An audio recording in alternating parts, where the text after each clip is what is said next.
Bonjour à tous, j'espère que vous allez bien. Ce matin, je vous retrouve pour vous parler d'une fleur extraordinaire, enfin d'une plante extraordinaire qui est le pissenlit. Alors, c'est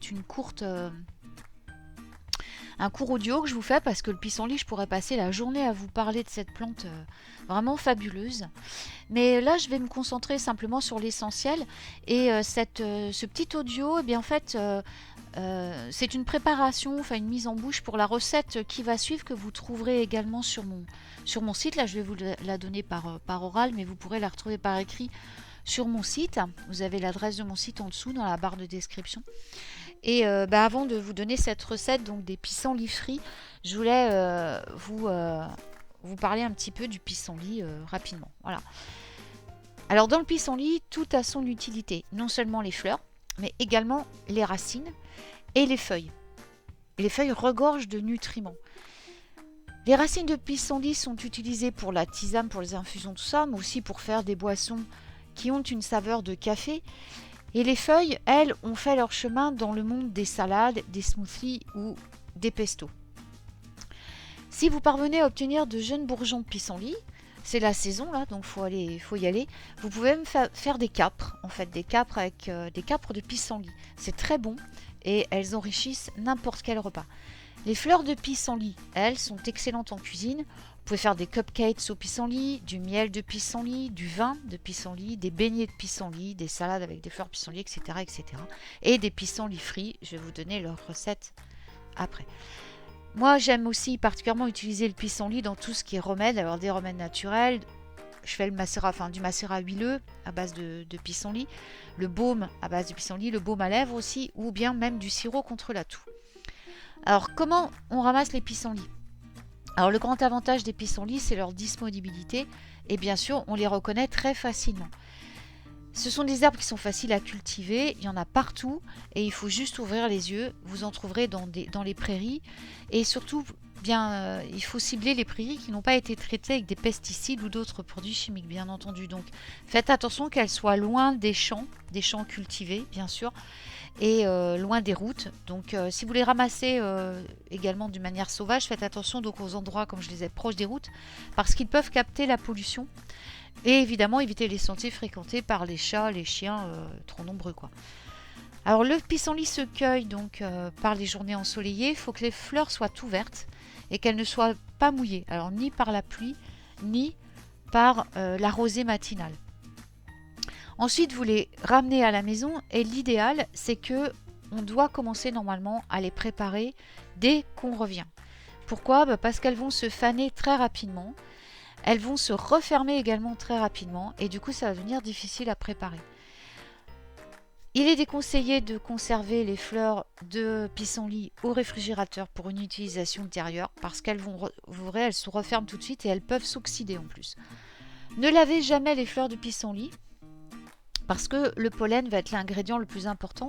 Il donne un bon goût, c'est une bonne odeur et en plus il y a toutes ces vertus médicinales qui vont se mêler à votre recette. Alors gardez-le bien, surtout pour les vins, pour le macérat huileux, tout ça. Après, quand c'est des recettes chaudes, ça tue les vertus du pollen, donc ça a moins d'importance. Mais pour tout ce qui est remède et puis tous les sirops, les macérats, le miel de pissenlit, ne lavez pas les fleurs. Assurez-vous également qu'ils n'ont pas de bog. Pour éviter toute amertume, eh bien vous enlevez le petit réceptacle vert qui est à la base de la fleur, et c'est parce que c'est ce qui donne le goût amer en fait. Alors soit vous le coupez avec des ciseaux, un couteau d'office, ou vous le retirez en le pinçant doucement bien sûr. Il faut le presser et le rouler un peu entre vos doigts, et les fleurs jaunes les pétales jaunes vont alors se libérer. Alors je vous parlais de recettes cuites, mais on peut également manger bien entendu les pissenlits crus. Toutes les parties de la plante de pissenlit sont entièrement comestibles, en version cuite ou en version crue. De plus, le pissenlit appartient à une des plantes les plus nutritives. Ils peuvent être comparés à des super aliments.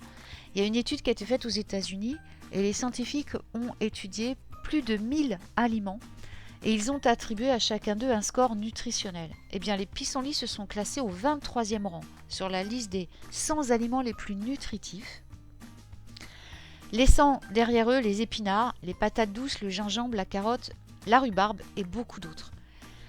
Si vous ramassez des fleurs mûres, c'est-à-dire quand elles sont déjà bien ouvertes et tout, on peut ressentir une certaine amertume pour vos recettes. Si donc vous pouvez enlever l'amertume, comme j'ai dit, en enlevant les bractées, mais si vous aimez goût un peu amer, vous pouvez les laisser. Si vous préférez adoucir, vous pouvez mettre du miel et de la cannelle à vos préparations et préférez de la farine d'amande pour les fritures. Si vous ramassez les jeunes pétales de pissenlit, alors vous n'aurez pas besoin de rectifier parce que ils sont quasiment pas amers.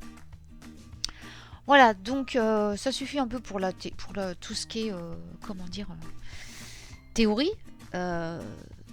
Sur mon site, sur mon blog plutôt, j'ai pas mal d'articles sur le pissenlit parce que ça fait quand même pas mal d'années que je travaille avec le pissenlit, que j'ai étudié un peu tout ce qu'on peut faire avec. Donc vous pouvez retrouver sur mon blog avec le mot-clé pissenlit plein de choses qui concernent cette plante merveilleuse. De toute façon, je continuerai, je pense, à vous en parler dans les semaines qui viennent parce que c'est vraiment une plante intéressante. Donc là aujourd'hui je vais vous donner une recette qui est les fleurs de pissenlit frites. Je vais vous les donner ici par oral et puis je vous dis, vous trouverez en barre d'infos, vous trouverez l'adresse de mon site. Je vais vous mettre l'adresse de l'article concerné, puis vous pourrez comme ça avoir la recette par écrit. Alors ces recettes là, en fait je les tiens, je les avais eues, ça fait longtemps que je l'ai celle-là. Je l'avais eu sur un blog, je crois que c'est une jeune anglaise, je sais plus, qui avait noté cette recette. Donc je vous mettrai sur mon site, il y a le lien vers cette recette originale que vous pourrez retrouver.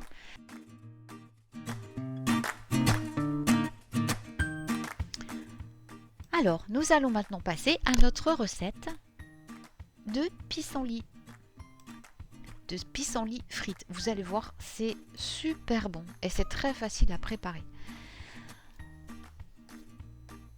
Ici, le goût sucré des pissenlits frits va être mis en valeur grâce à une petite crème fouettée qu'on met en accompagnement dans laquelle on peut tremper nos petites fritures, ou alors en les garnissant, enfin en les trempant dans du sirop d'érable ou en mettant un filet de sirop d'érable au-dessus.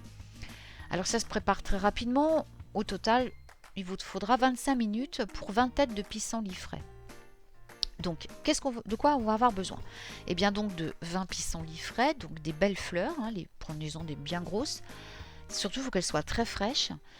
Un gros œuf, une cuillère à café de cannelle, une cuillère à soupe de miel, une cuillère à soupe de farine d'amande, de l'huile de noix de coco pour la friture, du sirop d'érable ou de la crème fouettée pour la garniture. Alors, dans un bol moyen, nous allons mélanger l'œuf avec la farine d'amande. Puis, on ajoute la cannelle et on sucre avec le miel selon votre goût. Vous devez faire un mélange assez épais pour que chaque fleur de pissenlit soit bien recouverte, que toutes les pétales soient bien recouvertes et également pour que ça ne coule pas partout quand vous allez le faire frire. Alors, versez 2 cuillères à soupe d'huile de noix de coco dans une poêle. Prenez une poêle profonde pour que ça ne vous ébouillante pas. Ensuite, prenez chaque fleur et trempez-la délicatement dans la pâte. Laissez-la bien se recouvrir. Et ensuite, vous les placez délicatement dans l'huile chaude. Vous pouvez utiliser une pince. Moi, je prends ma pince avec laquelle je sors mes spaghettis. Je prends ma pince à spaghettis pour les mettre dedans. Comme ça, je ne me brûle pas. Ensuite, vous les faites frire pendant une très courte période à une température, bien sûr, très élevée, jusqu'à ce que la friture soit bien dorée. Alors, c'est 20 à 30 secondes de chaque côté environ.